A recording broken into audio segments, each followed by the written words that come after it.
Day 1. Two 5-gallon buckets, same brand, same drainage holes, drilled with the same drill bit.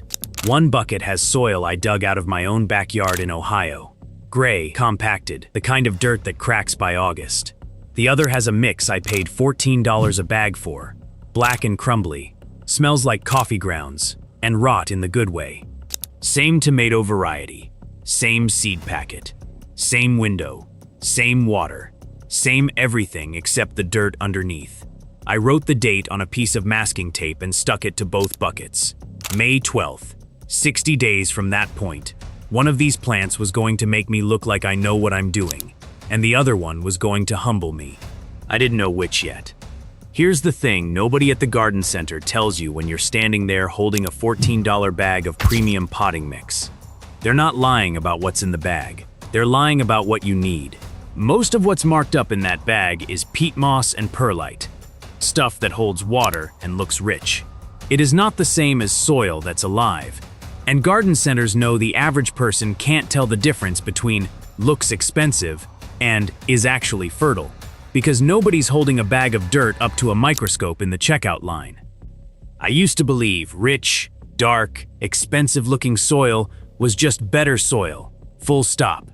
Darker equals richer equals better tomatoes. That was the whole equation in my head. And for the first 2 weeks of this experiment, the plant in the good soil backed me up completely. It was almost twice the height of the poor soil plant by day 14. I actually took a photo and texted it to my dad like, look, told you. Then day 22 happened, and the poor soil plant did something I genuinely didn't expect. It started catching up, not slightly, noticeably week over week, until by day 40 the gap had nearly closed.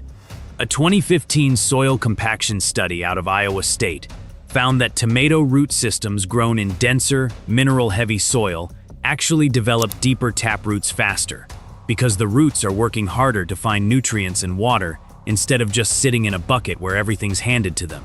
The rich soil plant grew a wide, lazy root ball near the surface. The poor soil plant went down. This isn't some fringe idea I made up in my backyard. Amish farmers in Lancaster County, Pennsylvania have known this for generations.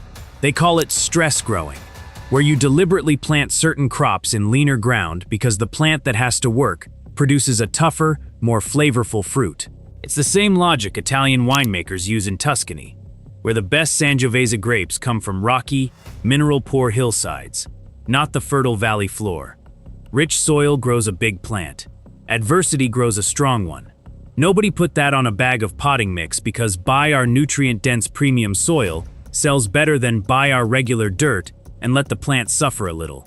By day 30, I started tracking 3 things every 4 days. Stem thickness measured with a caliper, leaf color using a simple 1 to 5 chart, and flower cluster count. The rich soil plant hit its first flower cluster on day 27. Yellow, small, 5 per cluster. The poor soil plant didn't flower until day 34, a full week behind, and I genuinely thought that gap meant it was over for that bucket. Except flowering late wasn't the same as producing late. This is the part that actually surprised me. The rich soil plant dropped 2 of its first 4 flower clusters before they ever set fruit. Classic sign of a plant putting energy into leaf growth instead of reproduction, which happens when nitrogen is too available. Too much of a good thing, basically. The plant gets comfortable and forgets its job. The poor soil plant, stressed and hungry, held on to every single flower cluster it produced. Every one. By day 50, the poor soil bucket had 6 small green tomatoes. The rich soil bucket had 4, and 2 of those were already showing blossom end rot.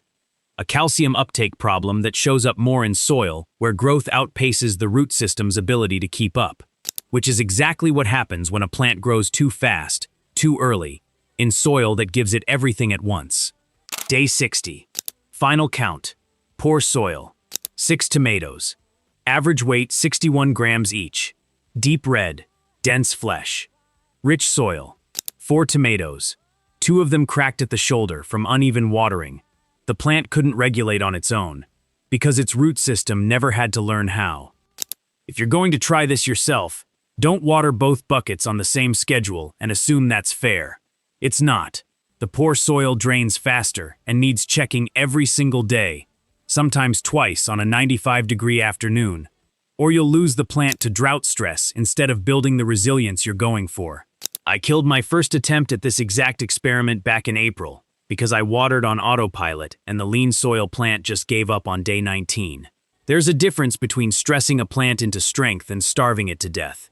And the line between those two things is about half a cup of water on a hot day. I keep thinking about those 4 tomatoes from the expensive bucket, sitting there cracked and soft, next to 6 ugly, dense little tomatoes from dirt I dug up for free. We've been trained to think a bigger, faster, better-looking start means a better result. 60 days told me the opposite. The thing that struggles a little produces something worth eating. The thing that's handed everything just falls apart the moment it has to hold its own weight. That's not really a gardening lesson. That's just true.